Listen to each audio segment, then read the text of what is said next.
शंकर जी बड़े ही सत्संगी है, स्वयं बहुत बड़े वक्ता है, लेकिन जहाँ राम कथा होती है वहाँ चले जाते हैं, क्योंकि सत्संग की बहुत बड़ी महिमा होती है। अब देखिए ना, काकभूषणी जी के पास स्वयं गरुड़ पक्षी, खगराज, गरुड़, ये स्वयं आते हैं सत्संग करने के। तो शास्त्र में सत्संग की बहुत बड़ी महिमा है। कहते हैं जब किसी को जगत चुनता है, जब किसी को जगत चुनता है, वह जाकर के संसद में जाके बैठता है। जब किसी को जगत चुनते हैं संसद में जाके बैठते हैं, और जब किसी को जगदीश चुनता है वो सत्संग में आकर बैठता है। बोलिए श्री कृष्ण चंद्र भगवान की, श्यावर रामचंद्र भगवान की। इसलिए आप सभी लोगों को जगदीश ने चुना है कि मेरी कथा सुने। और शंकर जी जा रहे हैं पार्वती में सती को लेकर, कहा अगस्त ऋषि के यहाँ सत्संग करने के लिए। और जैसे ही शंकर जी चल पड़े, तो जाते समय कहा कि मनीषन विधान मागीति पुरारी, मुनीषन विदा मागीति पुरारी, चले भवन संगे दक्ष कुमारी। तेई अवसरे भजन मही भारा, हरि रघुवंश लीन अवतारा। तो अब जा रही कौन? दक्ष कुमारी। शंकर जी के साथ कौन जा रही है? दक्ष कुमारी। दक्ष, हर काम में दक्षता। तो पिताजी इतने बड़े महाराज राजा है, बेटी भी बुद्धिमान है, इसलिए दक्ष कुमारी। हर काम में दक्षता है, जो बुद्धि से काम लेता है। बहुत से लोग बुद्धि से काम लेते हैं, दिल से नहीं। दिल से काम लोगे तो वो भाव बन जाएगा, और जो भाव बन जाएगा भक्ति बन जाएगी। और जब बुद्धि से काम लोगे, ज्यादातर बुद्धि से काम लेने से बुद्धू बन जाता है। इसलिए बुद्धि के साथ साथ दिल होना चाहिए। चीज एक ही है, एक दिल से और एक बुद्धि से, चीज एक ही है, लेकिन दिल से भाव होता है, प्रेम होता है। इसलिए कहते हैं ना, दिल से खिलाओ, बुद्धि से नहीं। हम खिलाने वाला है ये बुद्धि से, हम करने वाला है ये बुद्धि से। और दिल से होगा तो क्या होगा? भाव। मैं नहीं, मैंने किया नहीं, सब आप किया है। ऐसे ही जब भक्ति जब हमारे हृदय में आ जाते हैं तो भाव बन जाता है। तो साथ में कौन जा रही है? दक्ष कुमारी।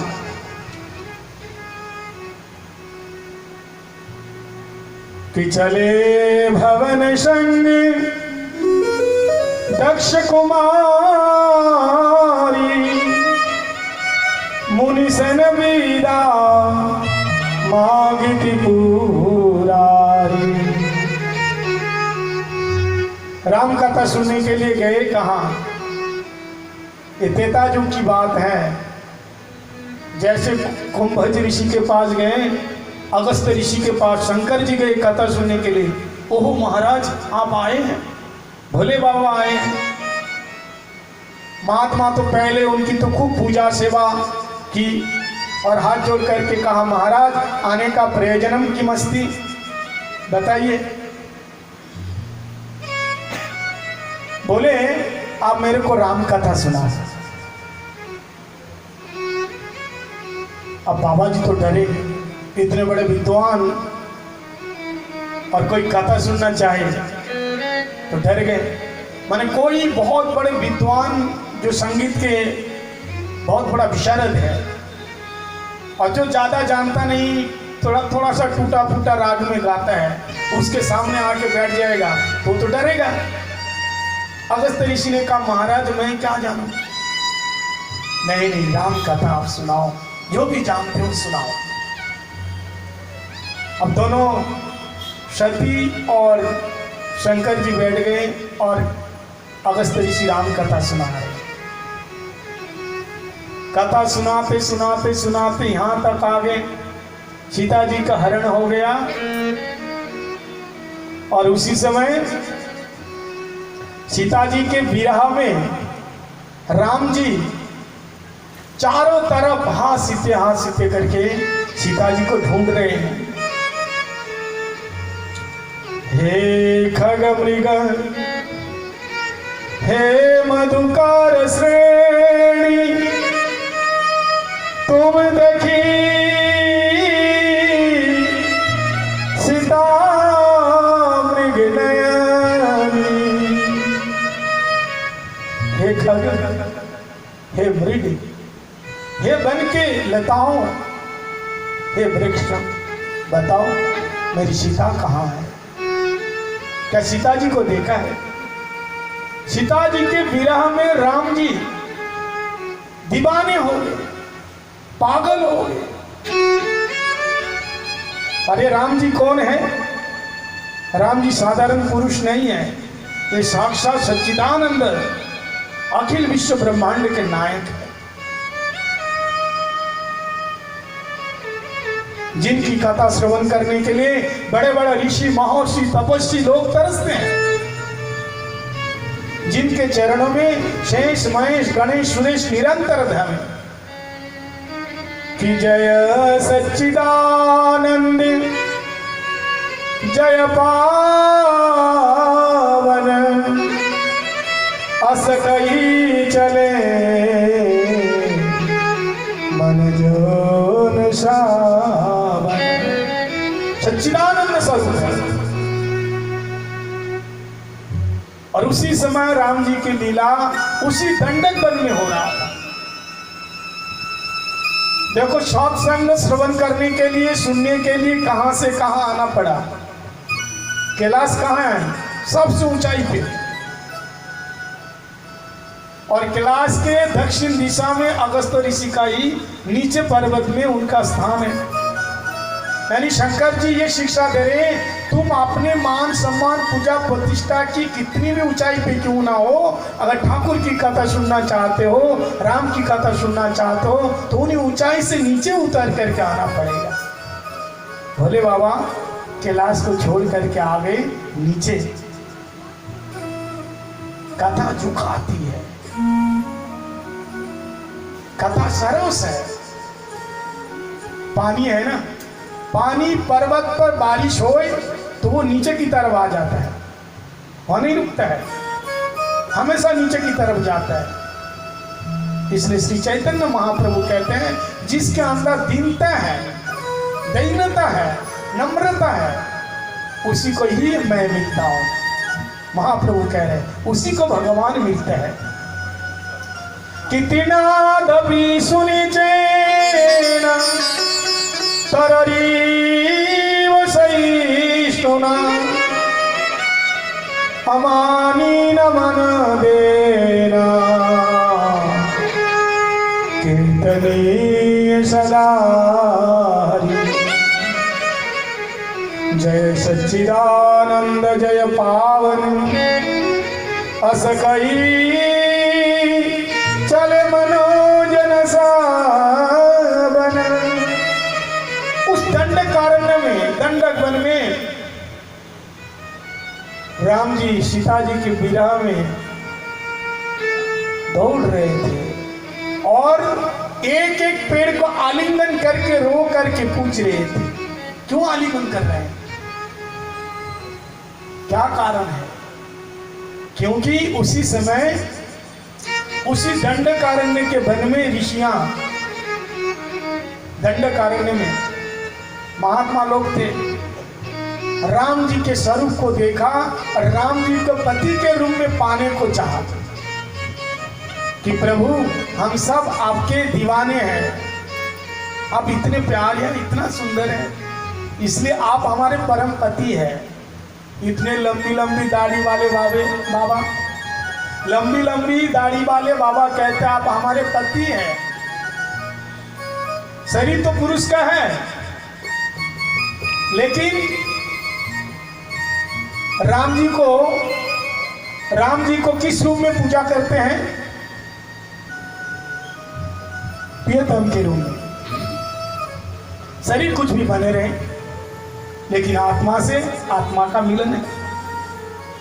तो राम जी ने कहा देखो मैं मर्यादा पुरुषोत्तम हूं, इस जन्म में नहीं, अगला जन्म में जब कृष्ण बन करके आऊंगा तो तुम सारे दंडकारण्य के महात्मा लोग गोपी बन करके आना, और फिर वृंदावन में तुम्हारे साथ हम ताता थैया नाचेंगे, रास नचाएंगे। तो महात्मा लोगों ने कहा महाराज वो तो सब ठीक है, लेकिन वो तो द्वापर युग तो बहुत बाद में आएंगे, इस युग में हम लोगों को क्या मिलेगा, क्या मिलेगा?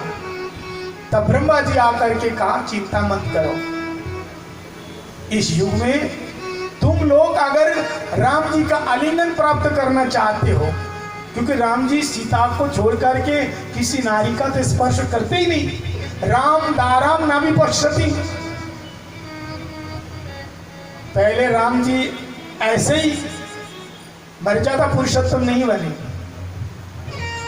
राम जी का नियम था पर दारेशु मातृवत, केवल अपनी धर्म पत्नी को छोड़ करके सब मेरी मां है, परे दारेशु मातृवत, तब राम राज्य हो पाया। मैंने कहा ना सब लोग राम राज्य मांगता है, कोई कृष्ण राज्य नहीं मांगता। यहां तक कि भरत महाराज जी के नाम से भारतवर्ष बना, लेकिन भारत राज्य कोई नहीं चाहता, राम राज्य। क्यों? राम मर्यादा पुरुषोत्तम है, जिसके जीवन में मर्यादा नहीं है वो क्या राम राज करेगा? इसलिए राम जी ने कहा मैं सीता जी को छोड़ करके किसी नारी का स्पर्श नहीं करता, लेकिन ये महात्मा लोग स्पर्श सुख चाहते हैं। तो ब्रह्मा जी ने कहा कि सरयू नदी के किनारे और दंडक वन में तुम सब महात्मा लोग, यानी ब्रह्मा जी के मन से 100 करोड़ महात्मा लोग सब वृक्ष बन करके, लता बन करके जन्म लिया, और जब सीता के विरह में हाँ सीते करके चारों तरफ ढूंढने लगा और पेड़ को देख करके आलिंगन करके सीता के विरह में रोने लगे, तो पेड़ कौन थे?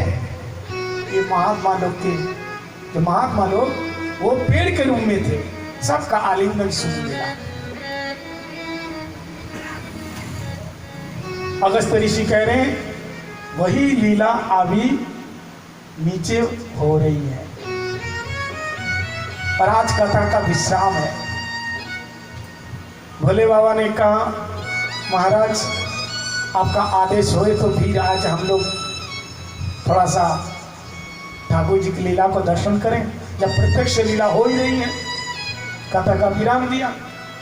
संग में कौन है? दक्ष कुमारी। हर काम बुद्धि से लेते हैं,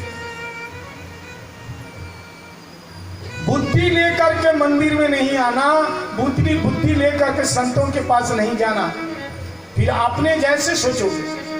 इसलिए भाव लेकर के आओ, भाव लेकर। और क्या देखा? राम जी रो रहे हैं सीता जी के विरह में। सती ने कहा प्रभु ये राम जी आपका इष्ट है ना? सच्चिदानंद भगवान कहते हो ना, अरे मेरे को मालूम है सीता जी को उठाकर सती को उठाकर सीता जी को उठा करके रावण लेकर गया। यदि आपके ये भगवान सच्चिदानंदमय है तो इनको मालूम नहीं है। बोले देवी ये ठाकुर की लीला है। वहां से दूर से प्रणाम किया। कौन? भोले बाबा ने। लेकिन सती ने कहा मैं तो पास में जाऊं। क्यों? यहां से करो ना। बोले नहीं, पास में जाकर के प्रणाम करके आऊंगी। लेकिन अंदर शंका है, संशय आत्मा विनष्टति। और पास में जाकर के परीक्षा लेने के लिए वही सती सीता का रूप बना करके खड़ी हो गई। अगर सचमुच राम होगा, भगवान होगा तो पता चलेगा ना। सती ही सीता बन करके खड़ी हो गई। और जैसे राम जी सामने आए और कहा माते आप यहाँ कैसे? भोले बाबा तो उधारी से जा रहे हैं और आप यहाँ कैसे? जैसे माते कहा तो बिल्कुल पानी पानी हो गए बेचारी। अरे तो पहचान लिया, प्रभु मुझे क्षमा कीजिए। और राम जी के चरण में एकदम गिर पड़ी। और जैसे उठा सती तो क्या देखा है? उसी समय क्या देखा? सिया राम मैं सब जग जानी, सिया राम मैं सब जग जानी, करहु प्रणाम जड़ जोग प्राणी। ईशावासम जगत सर्वम सर्व खलिदम ब्रह्म। हर कण कण में परमात्मा को देखा। चारों तरफ हजारों लाखों करोड़ों सिंहासन, राम सीता लक्ष्मण चारों तरफ से है। सती देवी वहां से भागी भोले बाबा के पास। बाबा ने कहा देवी तुमने प्रणाम किया? बोला हाँ कर लिया। और कुछ? बोला कुछ नहीं। देखो पहली गलती क्या है? परीक्षा ली, भगवंत का अपराध है।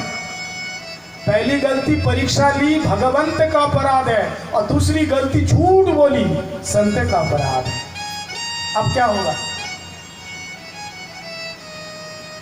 अगर बोल देती क्षमा कर दीजिए प्रभु मेरे से गलती हो गई, लेकिन नहीं, मैं तो जा करके प्रणाम करके आ गई बस, और कुछ नहीं। लेकिन भले बाबा ध्यान लगा करके देख लिया कि सती ने सीता का रूप बनाया।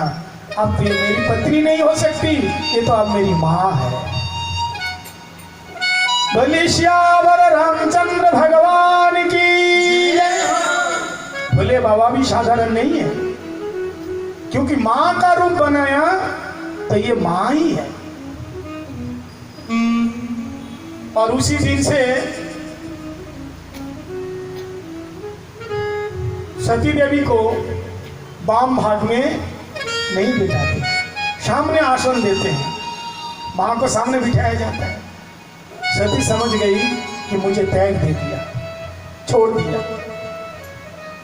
जैसे हमारे भोले बाबा। और फिर बाद में कथा आप लोग जानते हैं, दक्ष प्रजापति ने बहुत बड़ा यज्ञ किया, सबको निमंत्रण दिया, लेकिन भोले बाबा को नहीं बुलाया। इनका नाम है आशुतोष। आशु शीघ्रम तुष्यति इति आशुतोष। सबसे सस्ता में पूजा हो जाती है। बोलो जय श्री राम। फल नहीं लगता, फूल नहीं लगता, कपड़े नहीं लगता, गहना नहीं लगता, चंदन नहीं लगता, कुछ नहीं लगता। केवल क्या लगता है? क्या क्या चाहिए? केवल पानी चाहिए। किसी ने, एक आदमी मेरे से पूछा, महाराज शंकर जी को दूध क्यों चढ़ाते हैं? पानी चढ़ाओ ना, दूध क्यों बर्बाद करते हो? पानी क्यों? पानी तो इतना है, कोई भी पानी चढ़ा दो ठीक है, पत्रम पुष्पम फलम तयम, लेकिन दूध क्यों चढ़ाते हैं? अब बताइए, एक क्षीर सागर है और उसी क्षीर सागर का मालिक कौन है? भगवान विष्णु है। उस सागर में क्षीर का मतलब केवल पानी नहीं है, केवल दूध ही दूध है। जितने मातृ है स्वभाव के, जो मातृ है, वात्सल्य है दूध के रूप में, ये क्षीर सागर से ही आता है। जैसे ये वाल्व, इसी वाल्व पे जो पावर है, कहाँ से आया पावर? पावर हाउस से। नल के में पानी कहाँ से आया? टंकी से। ऐसे ही दूध कहाँ से आए? क्षीर सागर से। तो भगवान का परम प्रिय भक्त कौन है? शंकर जी। शंकर जी जैसे प्रिय भक्त कोई नहीं है। वैष्णवानाम जटा शंभु, इनका नाम है महादेव।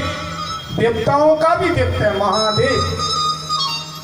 तो भगवान ने कहा जब बच्चा का जन्म होता है तो माँ का दूध पीता है, चाहे वो पशु हो, चाहे वो इंसान हो, कोई भी हो, माँ का दूध पीते हैं। और शंकर जी मेरे बच्चे तो है, या शंकर जी मेरा तो भक्त है, तो क्या मैं उनको दूध नहीं पिलाऊंगा? तो उनको दूध नहीं चाहिए? यदि हम शंकर जी को दूध चढ़ाते हैं तो कब बेकार जाता है? बेकार तुम्हारे लिए होगा, लेकिन भक्तों के लिए नहीं है। भक्त चाहते हैं कि मैं शंकर जी को खूब दूध चढ़ाऊं। तो ऐसे ही भोले बाबा बड़े आशुतोष है, बहुत जल्दी खुश हो जाते हैं। एक बार क्या हुआ मालूम है? एक आदमी वो खैनी लेता था, खैनी